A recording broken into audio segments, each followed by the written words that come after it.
अस्सलाम वालेकुम। वालेकुम। अस्सलाम वालेकुम। तो हम लोग पिछले तकरीबन 6 महीने से सोच रहे हैं कि हम लोगों ने ना थोड़ा एजुकेशनल वीडियोस बनाने हैं, बट कहीं ना कहीं मैं लैग कर देता था, कहीं ना कहीं शायद मेरे जहन में परफेक्शन का आइडिया बहुत ऊपर था, जिसकी वजह से ना चीज़ें बस डिले हुए जा रही थी। हम एक परफेक्ट इन्वायरमेंट नहीं क्रिएट कर पा रहे। So I thought why not simplify the things. अपनी बेगम को सामने बिठाते हैं अपने और उनसे थोड़ी सी डिस्कशन कर लेते हैं। फिर आज हमारी डिस्कशन एक बहुत ही सोसाइटी में इम्पॉर्टेंट टॉपिक पर है, जो कि है फैमिलीज़, स्पेशली फैमिली डायनामिक्स। शादी की बात तो चेंज होती ही है, ज़ाहिरी बात है, बच्चों के बाद कैसे चेंज होती है। ठीक है, जिस तरह आपको पता है मैंने बुक खरीदी थी, how not to hate your husband after kids. ठीक है, तो उस मामले में हम थोड़ी सी बात करें। ठीक है, सही है। तो और एक और बात, मैं ये समझता हूँ कि पूरे माशरे को आप अपना इल्म झाड़ने से पहले अपनी बेगम को थोड़ा कोशिश कर रहे हैं पढ़ाने का। तो मैंने कहा थोड़ा सा अपनी बेगम को भी पढ़ा लें। ठीक है, आज के लिए हमने जो टॉपिक सेलेक्ट किया है वो है family dynamics, specially after kids. ठीक है, बुक मैं बुक्स ढूंढ रहा था कि बच्चों के बारे में बुक्स कौन सी होनी चाहिए, तो उसमें हमने काफ़ी सारी बुक्स खरीदी थी। एक बुक थी उसमें से how not to hate your husband after kids, जो कि जेनेट डन ने लिखी थी। तो हम इस वीडियो में उसी बुक से रिलेटेड डिस्कशन करेंगे आपस में। ठीक है, इसमें जो मैं अपने पॉइंट ऑफ व्यू डालता रहूँगा साथ साथ, लेकिन ज़ाहिरी बात है बुक की इन्फॉर्मेशन भी आपको दूंगा ताकि आपकी नॉलेज ज़रूर कुछ ना कुछ बढ़े। हम लोग जब भी बच्चा होता है कोई ख़ानदान में, चाहे गोरे हों या देसी, तो खुशी का मौका होता है। सही है, हर बंदा बहुत खुश हो रहा होता है, जेंडर रिवील के इवेंट्स होते हैं, केक्स होते हैं, मिठाइयाँ बिकती हैं। स्पेशली देसी फैमिलीज़ में तो आपको पता है कितना प्रेशर होता है। बच्चा तो एक बोलते हैं फैमिली पूरी हो जाएगी, 10 चीज़ें होती हैं। और हर कोई बोलता है भाई आपकी बॉन्ड और स्ट्रॉन्ग होगा, आपकी अंडरस्टैंडिंग और अच्छी होगी। अलबत्ता ये कोई नहीं आपको बताता कि बेबी होने के बाद लाइफ मज़ीद मुश्किल हो जाती है। मतलब हर कोई इसकी अच्छी बातें, पॉजिटिव साइड्स ही बता रहा है। नेगेटिव साइड्स क्या हैं वो भी ज़रूरी है बताना। वो ज़रूरी है कि हमें पता हो ताकि हम मेंटली रेडी हो। लाइफ जो है ना आपकी वो कम्प्लीटली चेंज हो जाती है। सही है, जिस तरह अभी हमारी अंडरस्टैंडिंग है, जो हमारे डेली का मोडस ऑपरेंडी है, प्राइवेसी हमारी अपनी, वो पूरी चेंज हो जाएगी बच्चे के बाद। तो ये बुक जो है, ये बुक का नाम जैसे मैंने आपको बताया, how not to hate your husband after kids, ये है बुक। ठीक है, अच्छा, कोई भी बुक को समझने के लिए उसमें रिसर्च वगैरह कोट करी होती है, तो ये नेसेसरी है कि हम समझ लें उस बुक का कॉन्टेक्स्ट क्या है। मतलब हमारा कल्चर, हमारा जो थिंकिंग प्रोसेस है वो ज़ाहिर बात है एक अंग्रेज़ से डिफरेंट होता है। तो थोड़ा सा हमें कॉन्टेक्स्ट में आपको बता दूं। पहली बात, इस बुक कॉन्टेक्स्ट में दोनों पेरेंट्स वर्क कर रहे हैं, उनकी नेचर ऑफ वर्क डिफरेंट है, लेकिन दोनों काम कर रहे हैं, मतलब दोनों जॉब पर्सन हैं। ज़ाहिर बात है इंग्लिश हाउस होल्ड है उनका। अच्छा, ये बुक प्राइमरीली है पोस्ट फैक्टो, मतलब बच्चा हो गया उसके बाद, आफ्टर, उससे पहले की कोई बात नहीं करेंगे हम। राइटर का नाम जेनिस डन है, उसके हस्बैंड का नाम टॉम है और उसकी बेटी का नाम सिल्वी है। ठीक है, हम थोड़ा कॉन्टेक्स्ट अगर समझें तो एक ज़रूरी बात ये समझेंगे हम कि देसी फैमिलीज़ में जनरली ब्रेड विनर्स मैन ही होते हैं। मतलब मेरे भी जितना फ्रेंड सर्कल है उसमें इवन दो कहीं कहीं लेडीज़ भी जॉब कर रही हैं, but generally breadwinners man ही होते हैं। जिस तरह हमारे बीच में भी मेरी वाइफ जो है वो घर के मामलात में मुझे सपोर्ट करती हैं और मैं ब्रेड विनर हूँ इस फैमिली में। देसी हाउस होल्ड में बेसिकली मर्द ही को समझा जाता है कि वो ही अर्निंग करेगा। हाँ। फीमेल्स घर संभालेंगी, जबकि इस बुक में ये है कि दोनों जॉब कर रहे हैं। ठीक है। अच्छा, मेन डिफरेंशिएटिंग फैक्टर इस पहला ये है। हाँ सही। अब देखो इस बुक में एक बात जो बहुत ज़रूरी बात लिखी वो ये है कि जो बच्चे के बाद ना आपका वर्कलोड बढ़ जाए, स्पेशली फॉर वुमेन। ठीक है, इसने ये बात लिखी है कि वर्कलोड बढ़ता है स्पेशली फॉर वुमेन, और आपकी जो डायनेमिक्स है ना वो पूरी चेंज हो जाएगी। सही है, इस तरह अभी मैं आपको घर के कामों वामों में हेल्प करा देता हूँ। सही है, बाद में ये होगा कि ये डायनेमिक शायद थोड़े वापस शिफ्ट होने लग जाए। मैं ट्रेडिशनल मर्द बन जाऊँ, किचन से बाहर रहूँगा, और आप ट्रेडिशनल जो पुराने ज़माने वाली लेडीज़ हैं, आप वो बन जाए कि आप हर वक्त बच्चे को देखती हैं घर के काम में। दिस इज़ पॉसिबल, इस बुक में ये बात लिखी हुई है। और मर्द ये बोलता है भाई हमने काम किया, हमने घर में एक काम कर दिया, मतलब वो ना उंगली कटा के शहीदों में शामिल होते हैं, हमने बहुत काम किया। सही है।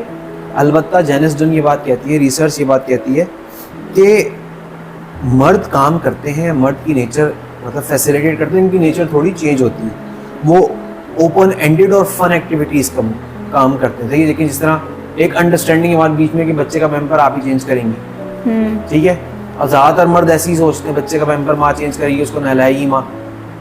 तो ये अब आपको बच्चे का पैम्पर फ़ौरन चेंज करना है, आप तो उसको डिले नहीं कर सकते। अलबत्ता अगर मुझे पैम्पर लेकर आना है तो मैं डिले कर सकता हूँ। तो मर्द जनरली ओपन एंडेड एक्टिविटीज़ करते हैं और फीमेल ज़्यादा कंस्ट्रेंट कामों में फंस जाती हैं। फीमेल्स एज अ रिस्पॉन्सिबिलिटी कि ये चीज़ मुझे ही करनी है। हाँ। अगर किसी ने एक टाइम चेंज कर दिया है तो बस वो कर दिया है, लेकिन नेक्स्ट टाइम मैंने ही करना है। सही है। अच्छा, तो वर्क इसमें कह सकते हैं इसमें कि एक साइड एक स्पाउस पे वर्कलोड आ रहा है, एक स्पाउस पे वर्कलोड ज़्यादा आ रहा है। यार इसमें हम स्पेसिफिकली अपनी बात नहीं कर रहे, तो हम इस बुक के कॉन्टेक्स्ट को एक्सप्लेन करना चाह रहे हैं थ्रू कॉन्वर्जेशन, ठीक है। अच्छा, इससे होता क्या है भाई, जाहिर बात है जो बंदा ज़्यादा काम कर रहा होता है इसको अपने टाइम वो थोड़ा थोड़ा फ्रस्ट्रेट होना शुरू हो जाता है। सही है।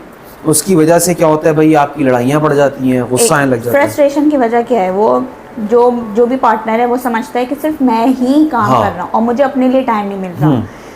और इवन तो उसे अपने लिए टाइम मिल भी रहा होगा, लेकिन वो जब ये देखता है या देखती है कि सामने वाला उसको समझ नहीं रहा या सामने वाला मेरे हेल्प नहीं करवा रहा है, तो बस वो चीज़ उसके अंदर ना एक एंजाइटी क्रिएट करना शुरू कर देती है। और इसकी वजह से ना छोटे छोटे मसले भी बड़े मसले बन जाते हैं। अच्छा, 2 रिसर्चर्स हैं जो कि ना मैरिज के गुरु कहलाए जाते हैं, मतलब उनको बोलते हैं they are the best researchers globally. उनका नाम है जूली एंड जॉन गॉटमैन। अच्छा, उन्होंने रिसर्च करी, उन्होंने कहा 67% मतलब तकरीबन 70% कपल्स की जो मैरिज सेटिस्फेक्शन है ना बच्चे के बाद कम हो जाती है। हाँ, मतलब हमारी देसी मिसनोमा उसके बिल्कुल उलट होता है। यानी कि देसी हाउस होल्ड्स में ये कहा जाता है, जो बड़े कहते हैं कि कपल के दरमियान अंडरस्टैंडिंग ग्रो करेगी, रिश्ता मजबूत होगा, जबकि बुक में या रिसर्चर्स ये कह रहे हैं कि उन अंडरस्टैंडिंग के अंदर एक बहुत ही बड़ा चेंज आया था। उसकी वजूहत क्या है? एडिशनल वर्क, भाई काम बहुत बढ़ जाता है, जाहिर बात है आपकी जो इंटीमेट लाइफ होती है वो भी डिस्टर्ब हो जाती है, और डॉक्टरों के चक्कर लगा के तो अल्लाह माफ़ करे, जिस दिन आप डॉक्टर जाएं उस दिन तो पूरा दिन ही आपका तकरीबन ज़ाया हो जाता है। यानी कि देखा जाए तो बेबी से पहले हस्बैंड एंड वाइफ कुछ ना कुछ अपने लिए टाइम निकालते हैं। बेबी के बाद वो जस्ट उसके बारे में ही सोच रहे हैं, आपस में भी बात करेंगे तो उससे रिलेटेड ही बात करेंगे। तो वो बच्चा इतना इंगेज अपना रखवाता है अपने माँ बाप को कि माँ बाप को टाइम नहीं मिल पाता कि वो आपस में अपना जो एक टाइम था उनका वो एंजॉय कर सके दोबारा। और एक बहुत बड़ी बात जो मैं आपको बोलता हूँ और रिसेंटली हमने एक्सपीरियंस भी करी है कि लैक ऑफ स्लीप से क्या होता है, makes a person short tempered, increases his or her focus on negative experiences, pick fights and be more irrational। आपका जो एमिगडाला आपके ब्रेन में एक छोटा सा पार्ट होता है वो आपके इमोशंस को रेगुलेट करता है, वो ज़्यादा रिएक्टिव हो जाता है। होता है कि आपका जो प्री फ्रंटल कॉर्टेक्स होता है ये आपके रैशनैलिटी को, डिसीजन मेकिंग को हेल्प आउट करता है। इसका और एमिगडाला का आपस का कनेक्शन डिस्टर्ब हो जाता है, तो आप बहुत इमोशनली रिएक्ट करना शुरू कर देते हैं। और ये बात हमने एक दूसरे में भी नोटिस करी है, जब मेरी नींद पूरी नहीं हुई हो या इनकी नींद नहीं पूरी तो बहुत चांसेस होते हैं कि हमारी लड़ाई ज़रूर होगी। खैर लैक ऑफ स्लीप नींद पूरी करने से ये होता है कि एक तो इंसान का माइंड फ्रेश होता है, दूसरा फैक्टर ये भी कह सकते हैं कि जिनकी नींद पूरी नहीं हुई है उनमें लड़ाई के चांसेस क्यों बढ़ रहे हैं। अब जैसे एक जो मैं बुक पढ़ी थी उसमें जो एक स्टोरी लिखी हुई थी उसमें क्या है कि बीवी जो है रात के 3 या 4 बजे बैठ के अपने बच्चे को संभाल रही है, और जब वो देखती है कि उसका हस्बैंड जो है इस टाइम पे सो रहा है तो उसके अंदर एक बड़ा ही एक अजीब सी एक फीलिंग जनरेट होती है कि मैं ही, मतलब मेरी ही रिस्पॉन्सिबिलिटी है, मैं ही इस टाइम अपनी नींद ये कर रही हूँ, मैं ही ये कर रही हूँ। तो ये चीज़ उसको इतना डिस्टर्ब करती है कि वो फिर मियाँ बीवी के दरमियान कॉन्फ्लिक्ट की वजह बन जाती है। फिर क्या आप कौन सी बुक पढ़ रही हैं अभी बताएंगी आप? मैं पढ़ रही हूँ brain rules for kids, brain rules for baby bye John मेडिना। John मेडिना। सही है। अच्छा, और मसला ये है कि स्लीप लॉस को ना हम में से कोई इशू कंसिडर नहीं करता, इस तरह आप भी पहले नहीं करती थी, ठीक है। इवन देसी हाउस होल्ड में कहा जाता है शुरू से ही कि नींदें पूरी नहीं होनी है, नींदें पूरी नहीं होनी है, बल्कि आपने उनको ये बताना चाहिए कि नींद पूरी करनी है, आप कोशिश करो नींद पूरी करने की, क्योंकि जब तक नींद पूरी नहीं होगी आपस के मामला भी हल नहीं होंगे। स्टार्ट से ये माइंड प्रिपेयर कर दिया जाता है ख़वातीन का खासकर कि जितना सोना है अभी सो लो, जितनी अपनी नींद पूरी करनी है अभी कर लो, आगे जाग नहीं जागना। अलबत्ता मैं ये कहूँगा, देखो कहीं ना कहीं नींद तो डिस्टर्ब होगी, सही है, लेकिन हम ये कोशिश करें कि भाई जो डिस्टर्ब हो रही है उसको किसी और तरीके से हम कंपनसेट करें। प्लस जो आपको लग रहा है कि मेरे ऊपर अगर ज़्यादा वर्कलोड आ रहा है, आप डिस्कस करें। जो मैं बुक पढ़ रही हूँ उसमें यही है कि आप डिस्कस करें और सामने वाला पार्टनर जब एक चीज़ को इवन तो वो काम में हेल्प नहीं भी करवा रहा, लेकिन वो एक बैठ कर बात सुन रहा है, तो वो सिर्फ सुनना ही, अंडरस्टैंड करना ही पार्टनर के अंदर एक बड़ा ही तहम्मुल पैदा कर देता है। बिल्कुल सही बात। सबसे बड़ा मसला है कि आपकी नींद पूरी नहीं हो रही, ये सब मसले हो रहे हैं, तो आपका स्ट्रेस बढ़ रहा है। जब स्ट्रेस बढ़ता है आपकी इम्यूनिटी खराब होनी शुरू होती है, तो मतलब आपकी ओवरऑल आपकी जो लाइफस्टाइल, आपकी हेल्थ है, आप उसकी फुल बैंड बजा रहे हैं, ठीक है। अच्छा, यानी कि नींद को एक बिल्कुल एंड पे समझा जाता है, जबकि नींद बहुत बड़ा फैक्टर है कि अगर इस इंसान की नींद अगर पूरी हो जाए ना, हस्बैंड वाइफ दोनों में से, तो बहुत मसले हल हो सकते हैं। बहुत मसले हल हो सकते हैं, बिल्कुल सही, बिल्कुल सही। अच्छा, एंजाइटी जब नींद पूरी नहीं होगी तो जो मदर होगी वो ऑब्वियस है चिड़चिड़ी सी रहेगी, और फिर वो बच्चे को भी उस तरह से फैसिलिटेट नहीं कर पाएगी, उस तरह से उसको प्यार नहीं दे पाएगी, बस वो बस समझेगी बस मेरी जिम्मेदारी है, मैं बस मैं जान छुड़ाऊँ। तो उसका सिर्फ अपने हस्बैंड के साथ नहीं, अपने बेबी के साथ रिलेशनशिप भी बिल्कुल सही कह रही है, हो रहा होगा। बिल्कुल सही। अब मसला क्या है कि फाइट्स जब होती है ना हस्बैंड वाइफ की, तो उसमें सबसे बड़े लूजर्स हस्बैंड वाइफ नहीं होते, मतलब आपकी सेटिस्फेक्शन तो ख़राब होती है, सबसे बड़े लूजर्स बच्चे होते हैं, ठीक है। 6 महीने तक का बच्चा ना आपकी फाइट से नेगेटिवली इफेक्ट होने लग जाता है। उनके मसले समझे कितने बड़े मसले होते हैं। डिलेड स्पीच, मतलब बच्चा ऐसा हो लेट बात करना सीखे, उसकी पॉटी ट्रेनिंग, अपने आप को पॉटी ट्रेनिंग उसकी डिले हो जाए। और सेल्फ सूद मतलब अगर मुझे गुस्सा आ रहा है ना और मैं अपने आप को कंट्रोल नहीं कर पा रहा या सैड हुआ हूँ, ये इश्यूज बच्चों में क्रिएट हो सकते हैं माँ बाप की लड़ाइयों से। 3 to 6 years, 3 साल से 6 साल तक बच्चा समझता है कि मैं बचाऊँ, मेरी वजह से लड़ाइयाँ। जो न्यू बॉर्न होते हैं ना, उन्हें तो जो मैं बुक पढ़ी उसमें यही लिखा हुआ है कि जो न्यू बॉर्न होते हैं उन्हें पता चल जाता है कि हमारे इर्द गिर्द ना कुछ अनइवन सी चीज़ हो रही है। अगर हस्बैंड एंड वाइफ थोड़ा सा आर्ग्यूमेंट भी कर रहे हैं, उन्हें पता चल जाता है कि आज कुछ अलग सी चीज़ हुई है, उसी के अकॉर्डिंगली उनका ब्रेन फिर डेवलप होगा, और फिर जिसके आगे जाके ये सब चीज़ें बनती हैं। और 6 से 8 साल का बच्चा ना साइडें लेना शुरू कर दे कि अम्मा ठीक है या अब्बा ठीक है, सही है। और ग्रेड 7 ऑनवर्ड्स, मतलब 7 समझ लें आप, 7th क्लास के बच्चों को डिप्रेशन और एंजाइटी के मसले शुरू है। तो ये जो बच्चा डिसाइड लेता है उसको कैसे पता चलता है कि मेरी माँ ठीक है या मेरा बाप? बच्चा तो सेंस ऑफ डेवलप कर रहा है ना, उसको जो भी सही लगेगा वो उसकी साइड ले लेगा, जो भी सही लगेगा उसको। बच्चों को ना एक सेफ एनवायरनमेंट चाहिए होता है, जिसमें वो उनकी उनका जो कुल जहाँ है वो माँ बाप ही है, सही है। उनका अगर जहाँ में अब सोचे ना, अगर जलजला आएगा हम सब हिल जाएंगे ना, बच्चे का जहाँ उसके माँ बाप ही होते हैं, उसको नहीं फर्क पड़ता कि इकोनॉमी में रिसेशन आ रहा है या हम यूएस में या यूके में या हम सऊदीया में, उसको तो ये फर्क है कि उसके माँ बाप कैसे हैं आपस में। अगर वो सही नहीं है तो उसकी लाइफ पूरी डिस्ट्रॉय हो रही है। अब देखें, हर कोई बोलता है भाई जब 2 लोग हैं तो लड़ाइयाँ तो हों, सही है। मैं भी इस बात से एग्री करता हूँ कि देखें जब तक हैं रिश्ते हैं तो लड़ाइयाँ होती हैं, लेकिन असल चीज़ है मैच्योरली कैसे चीज़ों को डिस्कस करें, ठीक है। जिस तरह मैं कहता हूँ कि जज्बात थोड़े ठंडे हो जाएं फिर हम, लेकिन जिस तरह अगर हस्बैंड को गुस्सा आया हुआ है तो वो गलत बात करेगा, वाइफ को गुस्सा आया हुआ है तो वो गलत बात करेगी, तो बेहतर ये इंसान जब जज्बात में आया हुआ तो इंसान थोड़ा टाइम ले ले, ठंडा हो जाए फिर बात करे। यानी कि अगर एक को गुस्सा आ रहा है तो दूसरा रिएक्ट ना करे। हाँ, ये भी एक तरीका हो सकता है। रिएक्शन देना उस टाइम पे ज़रूरी नहीं है, खामोशी सब्र ज़रूरी है इन सब चीज़ों के दरमियान। बहुत कहना आसान है, करना मुश्किल है। और देखें ये बात है कि लड़ाइयाँ होंगी, असल चीज़ है कि आपको मैच्योरली उनको मैनेज करना है, सही है। अच्छा, वन साइडेड होके नहीं सोचना, सबसे पहली चीज़ कि मैं ही ये कर रही हूँ, मेरे साथ यही हो रहा है, मैं ही बच्चे को संभाल रही हूँ और वो नहीं, ऐसा नहीं है। हस्बैंड भी अपना कहीं ना कहीं पार्ट प्ले कर रहा है, लेकिन वही है ना कि औरत समझा जाता है कि औरत ने इतना बड़ा एक फेस से गुजरी है, औरत ही सब कुछ कर रही है, तो वो ऑलरेडी अपने आप को वो चाहती है कि बस मुझे सिंपैथी मिलती रहे, और जब उसे नहीं मिलती और जब उसे कोई नहीं देखता तो वो समझती है कि बस मेरे साथ बुरा हो रहा है। तो वन साइडेड नहीं सोचना, दूसरे जो मेंबर्स है ना वो अपना अपना पार्ट प्ले कर रहे हैं।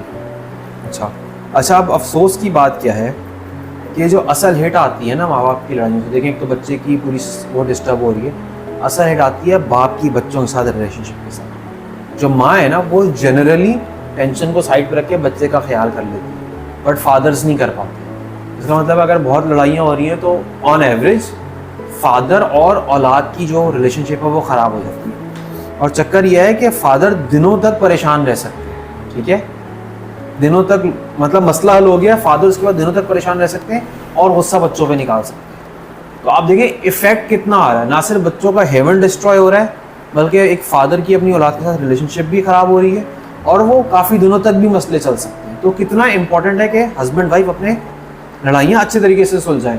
अच्छा, इस बुक में आगे हम ये बुक का भी हम चैप्टर 1 डिस्कस कर रहे हैं, तो इसमें सिर्फ ओपनिंग चीज़ें, अब रिजॉल्व लड़ाइयाँ कैसे रिजॉल्व करनी है, गुस्से में क्या बातें नहीं करनी, वो चीज़ें इसमें आगे आएंगी, वो हम आगे डिस्कस करते रहेंगे। अच्छा, इसमें ये बार बार ये आ जा रहा है कि हस्बैंड वाइफ लड़ाई होती है, तो बेबी के बाद लड़ाई हो जाती है, ये है। यानी कि बहुत सारे ऐसे कपल देखे प्रैक्टिकली जिनसे हम मिले भी, उन्होंने कहा भी है कि हमारी लड़ाइयाँ हुई हैं और हमने आपस में बैठ के फिर डिस्कस किया कि ऐसा क्यों हो रहा है, हम तो ऐसे थे ही नहीं, हम तो आपस में इस तरीके से कभी भी आर्ग्यू नहीं करते थे, कभी ऐसे नहीं करते थे, अब हम ऐसे क्यों करने लगे। उन्होंने बैठ के मैच्योरली इस चीज़ को समझा। तो बेबी होने के बाद ज़रूरी नहीं, यानी कि देसी हाउस होल्ड में कहा जाता है कि बेबी होने के बाद हर चीज़ आपकी अच्छी, रिश्ता अच्छा बन जाएगा ये, लेकिन क्योंकि एकदम से एक तो आप रिश्ते को एक्सेप्ट कर रहे होते हैं, आपके ऊपर रिस्पॉन्सिबिलिटी बढ़ रही होती है, वर्क लोड, आपकी स्लीप पूरी नहीं हो पा रही होती है, तो इस सब चीज़ों का जो इफ़ेक्ट है ना वो अल्टीमेटली लड़ाइयों में निकलता है। अच्छा, अब मैं आपकी बात को आगे कंटिन्यू करूँगा। लाइफ जो है ना वो बहुत छोटी सी है। देखें, मुझे भी नहीं पता चला, मेरे 30 इयर्स, मतलब लिटरली 30 इयर्स, आधी ज़िंदगी तो गुजर गई है, पता भी नहीं चला। और हम लोगों ने फैसला कर लिया कि हमने ज़िंदगी अपने एक दूसरे के साथ गुजारनी। आपने भी अपने हस्बैंड वाइफ के साथ फैसला कर लिया साथ। तो छोटी छोटी बातों पे, घर के मसलों पे आर्ग्यूइंग ना, सोचें क्या ये वर्थ इट है कि भी नहीं है। राइटर कहता है इट्स नॉट वर्थ इट। आप अपनी ज़िंदगी में ये नहीं चाहेंगे कि रोज़ रोज़ चिक चिक होती रहे, मसले मसाइल होते रहे, लड़ाइयाँ होते रहे, इससे आपकी छोटी ज़िंदगी ख़राब हो रही है। अच्छा, राइटर ने इस चैप्टर के एंड में बड़ी ज़बरदस्त बात करी, सही है। इसकी ये जो बात है, यानी कि आप जो छोटी छोटी बातों को लेके बैठ जाए ना, फॉर एग्जांपल अगर हम कि मैंने कल ये काम किया था, आज के दिन ये काम जो है मेरे हस्बैंड को करना चाहिए तो उसने नहीं किया, अब ये इतनी सी बात को लेके आप उसको बनाए जा रहे हैं, बढ़ाए जा रहे हैं, ये जो कि बिल्कुल आप उसको इग्नोर भी कर सकते हैं। ये कहने का मकसद है कि आप बस इग्नोर करना सीखें। हाँ, मतलब यानी कि ज़िंदगी में आपकी इतनी बड़ी एक लाइफ गुजर गई है और आपने फैसला कर लिया है कि आपने उसके साथ ही ज़िंदगी गुजारनी है, तो बेहतर है कि हम कुछ बड़े मामलात में डिस्कस करें। लड़ने के लिए कोई अच्छा टॉपिक तो नहीं, यानी कि छोटी चीज़ों को आप बिल्कुल, जिससे आपको लग रहा है कि लड़ाइयाँ बढ़नी और बिल्कुल बचकाना बातों पे लड़ाइयाँ हो रही हैं, तो उससे आप खुद ही सोच के समझें कि हम ये सही बात पे लड़ रहे हैं या नहीं। कोई बड़े फैक्टर हैं जिस पे समझना चाहिए कि हाँ इस पे हमें डिस्कस करना बनता है, वो करें। तो यही राइटर कह रहे हैं, यानी कि कुछ और भी ज़िंदगी में बात करने के लिए टॉपिक्स हैं कि ना कि बस हम इन छोटी छोटी बातों पे लड़ते रहें और अपनी ज़िंदगी पूरी हम इस वजह से ये होगा कि थ्रू आउट ना थ्रू आउट जो एक बन जाएगा ना अंडरस्टैंडिंग का, वो सारी ज़िंदगी पे वैसे ही रहेगा। सही। एक कुरान में भी एक है, उसको जो है ना, एक मैं कोई तफसीर या कोई लेक्चर उसमें उसने बताया इस तरह, कवर द पेज। हाँ। लेकिन जब हम एक पेज को कवर कर दें तो पिछला नजर नहीं आता ना। हाँ। तो एक दूसरे की कोताहियों को ऐसे कवर कर दें। लिबास ये भी तो है, देखें। हाँ। लिबास है, मियाँ बीवी लिबास है। लिबास क्या है? हमारे जितने हम ढाप देता है, हमारे जिस्म में क्या है, हमारे ऐब, हमारी हर चीज को वो एक बिल्कुल हमें एक प्रोटेक्शन दे देता है। और अगर लिबास में कहीं छेद है, लिबास कहीं से फटा हुआ है, यानी कि हमारे मियाँ बीवी के रिश्ते के दरमियान लड़ाइयाँ हैं, तो फिर वो उस तरीके से प्रोटेक्शन नहीं मिल पाएगी। अच्छा, राइटर ने एंड में ना बड़ी जबरदस्त बात की, enough, it is time to set the bar higher for myself, for our daughter and for our marriage. It is impossible to stuff the genie back into the bottle after you have children, and go back to the way you used to be. Life has changed and we have to change with it. Denying the reality courts misery and even disaster. अच्छा, writer ने ये बात बताई थी कि मेरे ना बहुत फंडे होने लग गए थे। उनके 10 साल बाद इनका बेबी हुआ, मतलब 10 साल बाद they wanted to have a baby, और उसके बाद फंडे होने लगे। तो उसने कहा भाई इनफ, अब बस बहुत हो गया, अब मैंने इस ट्रेडमार्क को चेंज करना है, इस पैटर्न को चेंज करना है, क्योंकि अब बच्चा तो वापस जा नहीं सकता, बच्चा पैदा हो गया है तो the genie is out the bottle, you can not stuff him और her back, you have to accept it. तो और इसको एक्सेप्ट करके ही आप आगे मूव ऑन कर सकते हैं। अगर हम एक्सेप्ट नहीं करेंगे तो बस हम लड़ते रहेंगे, इसकी वजह से सिर्फ मिजरी और डिजास्टर होगा। और ये कुछ पॉइंट्स थे जो मैंने इस बुक के पहले चैप्टर से पढ़े, और आई थिंक मैंने आपको कुछ बुक के साथ जस्टिस किया होगा। आगे हम इंशाल्लाह बुक के फर्दर बारे में फर्दर चीज़ें डिस्कस करेंगे। Thank you.